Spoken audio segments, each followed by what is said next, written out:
ಒಬ್ಬ ಮೀನುಗಾರ ಇದ್ದ, ಆ ಮೀನು ಹಿಡಿಯೋ ಮಂಜ ಅಂತ.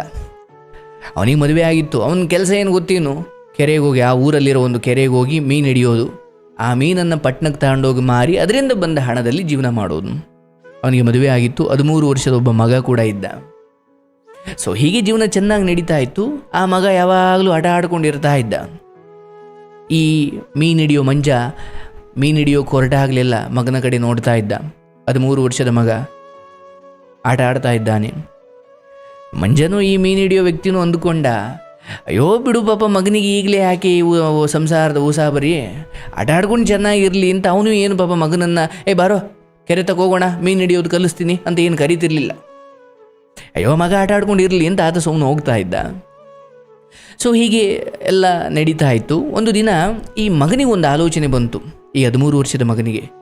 ಅಲ್ಲ, ನಾನು ಒಂದು ದಿವಸ ಹೋಗಿ ಮೀನು ಹಿಡಿಬೇಕಲ್ಲ, ಅಪ್ಪನ ಜೊತೆ ಹೋದ್ರೆ ಅದು ಆಗಲ್ಲ ಅಂತ ಹೇಳಿ ಆತ ಏನು ಮಾಡ್ದ, ಒಂದು ದಿನ ಈ ಮೀನುಗಾರ ಅಂದರೆ ಮೀನು ಹಿಡಿಯೋ ಮಂಜ ಮೀನು ಮಾರಲಿಕ್ಕೆ ಬೆಳಂಬೆಳಗ್ಗೆನೆ ಮಾರ್ಕೆಟ್ಗೆ ಹೋಗ್ಬಿಟ್ಟಿದ್ದಾನೆ, ಅಂದರೆ ಪಟ್ಟಣಕ್ಕೆ ಹೋಗ್ಬಿಟ್ಟಿದ್ದಾನೆ.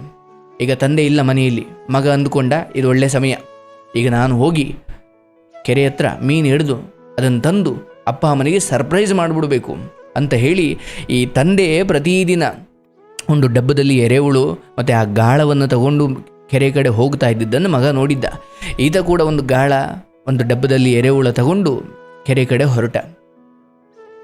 ಕೆರೆ ಹತ್ರ ಹೋದ, ಸುತ್ತ ನೋಡ್ದ, ಯಾರೂ ಇಲ್ಲ. ಕೆರೆ ಒಳಗಡೆ ನೋಡ್ದ, ಯಾವ ಮೀನು ಕಾಣ್ತಾ ಇಲ್ಲ. ಅವನು ಆ ಎರೆಹುಳ ಇತ್ತಲ್ಲ ಡಬ್ಬದಲ್ಲಿ, ಅವನ ಆಲೋಚನೆ ಏನು, ಎರೆಹುಳ ಹಾಕಿದ್ರೆ ಮೀನೆಲ್ಲ ಮೇಲಕ್ಕೆ ಬರ್ತವೆ, ಆಗ ಹಿಡಿಬಿಡೋದು ಅಂತ. ಅವನು ಆ ಡಬ್ಬದಲ್ಲಿರೋ ಎರೆಹುಳುಗಳನ್ನೆಲ್ಲ ನೀರೊಳಗಡೆ ಹಾಕ್ತಾನೆ. ಒಂದಷ್ಟು ಮೀನುಗಳು ಮೇಲೆ ಬಂದು ಅದನ್ನು ತಿಂದು ಮತ್ತೆ ಒಳಿಕೊಂಡು ಹೋದು. ಅಯ್ಯೋ ಇದೇನೋ ಹಿಂಗಾಯಿತು ಅಂತ ಹೇಳಿ ಆ ಗಾಳವನ್ನು ಹೂಡ್ತಾನೆ. ಆ ಗಾಳ ಹಾಕಿ ಮೀನು ಬರ್ತವೆ ಅಂತ ಕಾಯ್ತಾ ಇದ್ದ ದಡದಲ್ಲಿ ಕೂತು. ಒಂದು ಬೀಳಲಿಲ್ಲ.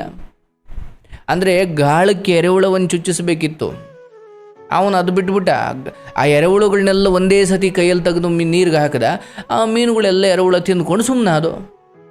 ಇವನು ಬರೀ ಗಾಳವನ್ನು ತೆಗೆದು ನೀರಿಗೆ ಹಾಕಿದ್ದಾನೆ, ಮೀನು ಬರ್ತವೆ, ಗಾಳಕ್ಕೆ ಸಿಗಾಕೊಳ್ತವೆ ಅಂತ ಕಾಯ್ತಾ ಇದ್ದಾನೆ. ಒಂದು ಮೀನು ಬರಲಿಲ್ಲ. ಇದೇನು ಒಳ್ಳೆ ಕತೆ ಆಯ್ತಲ್ಲ, ಒಂದು ಮೀನು ಬರಲಿಲ್ವಲ್ಲ, ಏನು ಮಾಡೋದು? ಅವನೊಂದು ಐಡಿಯಾ ಮಾಡ್ದ. ಹಿಂಗೆಲ್ಲ ಆದ್ರೆ ಆಗಲ್ಲ ಅಂತ ಹೇಳಿ ಗಾಳವನ್ನು ತೆಗೆದು ದಡಕ್ಕೆ ಹಾಕ್ಬಿಟ್ಟು ನೀರೊಳಗಡೆ 1-2 ಹೆಜ್ಜೆ ಇಳ್ದ. ತೋಳ್ನೆಲ್ಲ ಅಂದರೆ ಹಿಂಗೆ ತೋಳ್ನೆಲ್ಲ ಮಡ್ಚ್ಕೊಂಡ. ಆ ಕೈಯನ್ನು ನೀರೊಳಗಡೆ ಇಳಿಬಿಟ್ಟ. ಅವನ ಆಲೋಚನೆ ಏನು, ಕೈಯೊಳಗಡೆ ಅಂದರೆ ನೀರೊಳಗಡೆ ಕೈಯನ್ನು ಇಟ್ಟು ಇಳಿಬಿಟ್ಟು ಕೂತ್ಕೊಳ್ಳೋಣ, ಕಾಯೋಣ, ಯಾವ ಮೀನುಗಳು ಬರ್ತಾವಲ್ಲ ಕೈಗೆ ಸೋಕಿದಾಗ ಅದನ್ನು ಹಿಡ್ಕೊಂಬಿಡೋಣ ಅಂತ.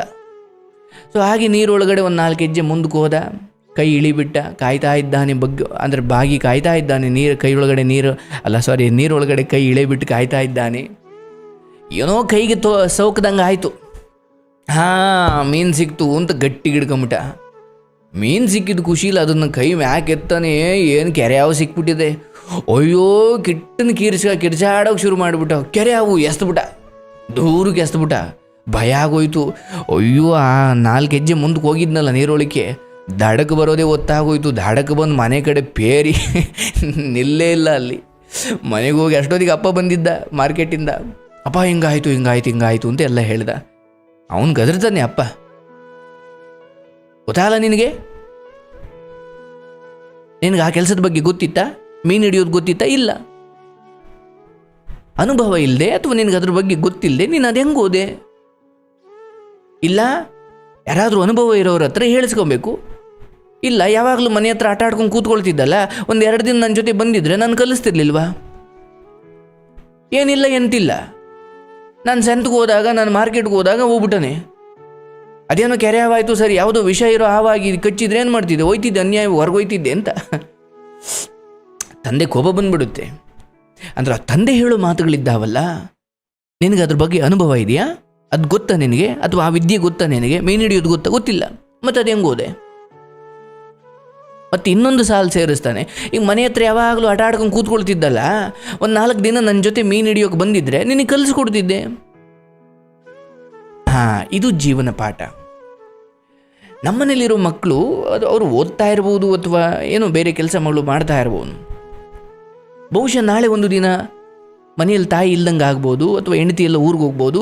ಅಡುಗೆ ಮಾಡೋದನ್ನು ಅಥವಾ ಬಟ್ಟೆ ಒಗೆಯೋದನ್ನು ಅಥವಾ ನೆಲ ಒರೆಸೋದನ್ನು ಕಲಿಸ್ಬೇಕಲ್ಲ ಮಕ್ಕಳಿಗೆ. ನಾಳೆ ದಿನ ನೀವು ಯಾರೂ ಇಲ್ಲದ ಒಂದು ಸಮಯ ಬಂದಾಗ ಅವ್ರಿಗೊಂದು ಅನ್ನ ಮಾಡ್ಕೊಳ್ಳೋಕೆ ಬರಲ್ಲ, ಕಾಫಿ ಟೀ ಮಾಡ್ಕೊಳ್ಳೋಕೆ ಬರಲ್ಲ, ಅಥವಾ ಒಂದು ಬಿಸಿನೀರು ಕಾಸ್ಕೊಳ್ಳೋಕ್ಕೂ ಬರಲ್ಲ, ಅಥವಾ ನೆಲ ಒರೆಸ್ಲಿಕ್ಕೆ ಬರಲ್ಲ, ಪಾತ್ರೆ ಬೆಳಗೋಕ್ಕೂ ಬರಲ್ಲ. ಎಲ್ಲ ಬಿಡು ಅಮ್ಮ ನಾನು ಮಾಡ್ತೀನಿ, ಬಿಡಿ ಸರ್ ಮಕ್ಕಳಿಗೆ ಹಾಕೋದೆಲ್ಲ ಅಂತ ನೀವು ಸುಮ್ಮನೆ ಆಗಿಬಿಟ್ಟು ಒಂದು ದಿನ ಅವೆಲ್ಲವನ್ನು ಮಕ್ಕಳು ಮಾಡಲೇಬೇಕು ಅನ್ನೋ ಅನಿವಾರ್ಯ ಬಂದಾಗ ಅವ್ರ ಕೈಲಿ ಆಗಲ್ಲ.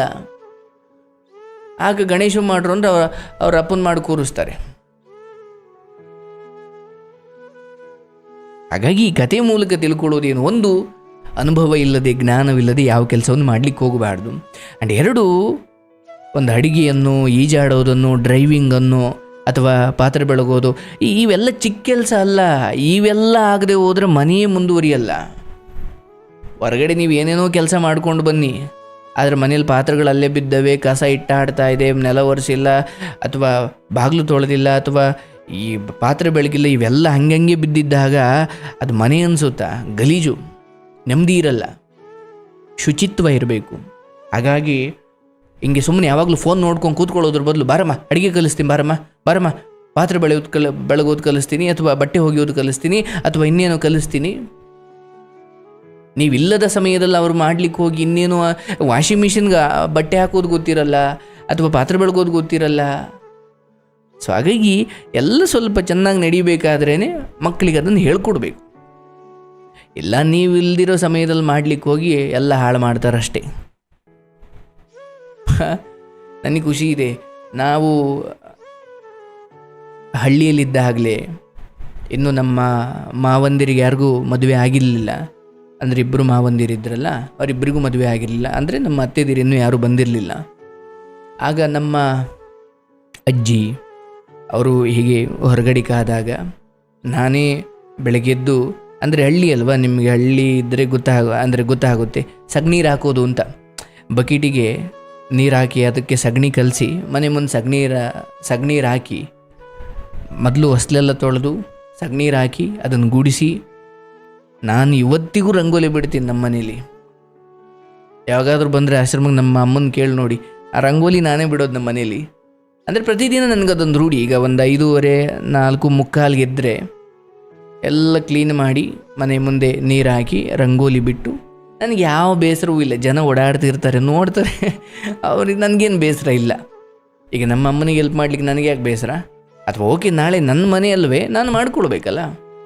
ನಾನು ಪಾತ್ರೆನೂ ಬೆಳಗ್ತೀನಿ, ಬಟ್ ಸ್ವಲ್ಪ ಅಮ್ಮನಿಗೆ ಸ್ವಲ್ಪ ಕಾಲು ಹುಷಾರಿಲ್ಲ ಅನ್ನೋ ಕಾರಣಕ್ಕೆ ನಾನು ಮಾಡ್ತೀನಿ ಹೊರತು ಪಾಪ ಅಮ್ಮ ನನ್ನ ಕೈಲೂ ಏನೂ ಅಷ್ಟು ಮಾಡಿಸ್ಲಿಕ್ಕೆ ಮುಂದಾಗಲ್ಲ. ನಾವೇ ಅರ್ಥ ಮಾಡ್ಕೊಳ್ಬೇಕಲ್ಲ. ಈಗ ಅಮ್ಮನಿಗೆ ಸ್ವಲ್ಪ ಕಾಲು ಹಿಂಗಾಗಿದೆ ಅಂದಾಗ ನಾವು ಕಾಲು ಚಾಚ್ಕೊಂಡು 8 ಗಂಟೆ ತನಕ ಮನೆ ಕಂಡ್ರೆ ಆಗಲ್ಲ.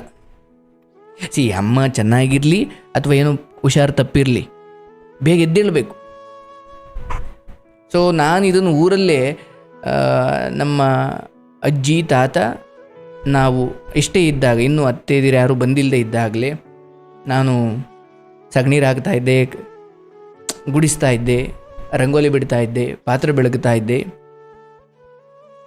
ಹೊರಗಡೆ ಹೋಗಿ ನಮ್ಮ ಹಸುಗಳಿದ್ವಲ್ಲ, ಹಸು ಅಡಿಕೆ ತಂಗಡಿ ಸೊಪ್ಪು ಅಂತ ತರ್ತೀನಿ, ಅಂದರೆ ಕೊಟ್ಟಿಗೆಗೆ ಹಾಕಲಿಕ್ಕೆ, ಅದನ್ನು ಹೋಗಿ ಕುಯ್ಕೊಂಡು ಬಂದು 1:15 ತಂದು ಹಾಕಿ ನಾನು ಸ್ಕೂಲ್ಗೆ ಹೋಗ್ತಾ ಇದ್ದೆ. ಇದು ನಮ್ಮ ದಿನಚರಿ ಇದ್ದಿದ್ದು. ಮತ್ತು ಈ ತೋಟದಲ್ಲಿ ಸುಲ್ಪಟ್ಟೆ ಎಲೆ, ನಮ್ಮ ತೋಟನೇ ಆಗಬೇಕು ಅಂತೇನಿಲ್ಲ, ಸುಲ್ಪಟ್ಟೆ ಎಲೆ ಕುಯ್ಕೊಂಡು ಬರೋದು. ಅದು 10 ರೂಪಾಯಿ ಏನೋ ಕೊಡೋರು, ಒಂದು 25 ಎಲೆಗೆ 10 ರೂಪಾಯಿ ಏನೋ ಕೊಡೋರು. ಅದನ್ನೆಲ್ಲ ಮಾಡಿ ನಾನು ಸ್ಕೂಲ್ಗೆ ಹೋಗಿನಿ ಅಂತ. ಅಂದರೆ ಈ ತೀರಾ ಅಡುಗೆ ಪಡುಗೆ ಆ ರೇಂಜಿಗೆ ಏನು ಕಲ್ತಿಲ್ಲ. ನಮ್ಮ ಮಾವ ಅವರು ಅಡುಗೆ ಮಾಡೋರು, ನಮ್ಮ ದೊಡ್ಡ ಮಾವ ಅವರು ಅಡುಗೆ ಮಾಡೋರು. ನಾನು ಬೆಳಗ್ಗೆ ಕೊಡೋದು, ಮನೆ ಕಸ ಗುಡಿಸಿ ಕೊಡೋದು, ಮನೆ ಮುಂದೆ ಸಗಣೀರು ಹಾಕೋದು, ಇದೆಲ್ಲ ಮಾಡೀನಿ ಅಂತ. ನೋಡಿ, ಅದೊಂದು ಶಿಸ್ತು. ಮನೆಯಲ್ಲಿ ಏನೋ ತಾಯಿಗೆ ಹುಷಾರಿಲ್ಲ, ಹೆಂಡತಿಗೆ ಹುಷಾರಿಲ್ಲ, ಅಥವಾ ಹೆಣ್ಮಕ್ಳಿಗೆ ಯಾರಿಗೂ ಇಲ್ಲ ಹುಷಾರಿಲ್ಲ ಅಂದಾಗ ನಾವು ಅದನ್ನು ನಿಭಾಯಿಸೋ ಶಕ್ತಿ ಪಡ್ಕೊಳ್ಬೇಕಲ್ಲ. ಅದು ಯಾವಾಗ ಅಂದರೆ ಎಲ್ಲ ಚೆನ್ನಾಗಿದ್ದಾಗಲೇ ಇದೆ ಹೆಂಗೆ ಅಂತ ಒಂಚೂರು ತಿಳ್ಕೊಂಡಿರಬೇಕು. ಇಲ್ಲಾಂದರೆ ಮೀನು ಹಿಡಿಯೋಕೆ ಹೋಗಿ ಕೆರೆ ಹಿಡ್ದಂಗೆ ಆಗ್ಬಿಡೋದು ಜೀವನ ಅಲ್ವೇ? ಸೊ ಇದು ಮಕ್ಕಳಿಗೆ ಹೇಳಿ, ನೋಡಪ್ಪ ಮೊದಲೇ ಒಂಚೂರು ತಿಳ್ಕೊಂಡ್ರೆಯ ಆಮೇಲೆ ಮುಂದೆ ನಿಮಗೆ ಎಲ್ಪ್ ಆಗುತ್ತೆ ಅಂತ. ಈಗ ನಾನು ಡ್ರೈವಿಂಗ್ ಮಾಡ್ತೀನಿ, ನನಗೆ ಬಹಳ ಖುಷಿ ಇದೆ. ಆ್ಯಂಡ್ ಸ್ವಲ್ಪ ಅಡುಗೆ ಅನ್ನ ಮಾಡಬಲ್ಲೆ. ಏನೋ ಅಮ್ಮ ಅವತ್ತಿನ ದಿನ ಇಲ್ಲ ಅಂದಾಗ ಮ್ಯಾನೇಜ್ ಮಾಡಬಲ್ಲೆ. ನಾನು ನಳಮಹಾರಾಜ ಖಂಡಿತ ಇನ್ನೂ ಆಗಿಲ್ಲ, ಆಗ್ತೀನಿ, ಅದನ್ನು ಕಲಿತೀನಿ. ಆಯಿತು. ಬಹುಶಃ ಎಷ್ಟು ಕಾರ್ಯಕ್ರಮ ನೋಡೋರೆಲ್ಲ ಹುಡುಗರು ಅದರಲ್ಲಿ ಅಡುಗೆ ಎಲ್ಲ ಕಲ್ತಿರ್ತಾರೆ. ಸಲ್ಯೂಟ್. ಆ್ಯಕ್ಚುಲಿ ಅದು ಸುಲಭ ಅಲ್ಲ. ನಾನು ಮಾಡಿದ ಅಡುಗೆ ರತ್ತಿ ಅಂದ್ಬಿಟ್ರೆ ಅಷ್ಟೇ, ಅಲ್ಲ ಏನಿಲ್ಲ, ಅದ್ಭುತ ಇರುತ್ತೆ, ಅದಕ್ಕೆ ನಾನು ಮಾಡಲ್ಲ ಅಷ್ಟೇ. ಆಯಿತು, ಫೇಸ್ಬುಕ್ಕಲ್ಲಿರೋ ಕಮೆಂಟ್ಗಳು ಓದ್ಬಿಡೋಣ. ಕಥೆಯೆಲ್ಲ ಗೊತ್ತಾಯ್ತಲ್ಲ. ಅನುಭವ ಇಲ್ಲದೆ ಯಾವ ಕೆಲಸವನ್ನು ಮಾಡಬಾರ್ದು ಅಂತ. ಶುಭವಾಗಲಿ.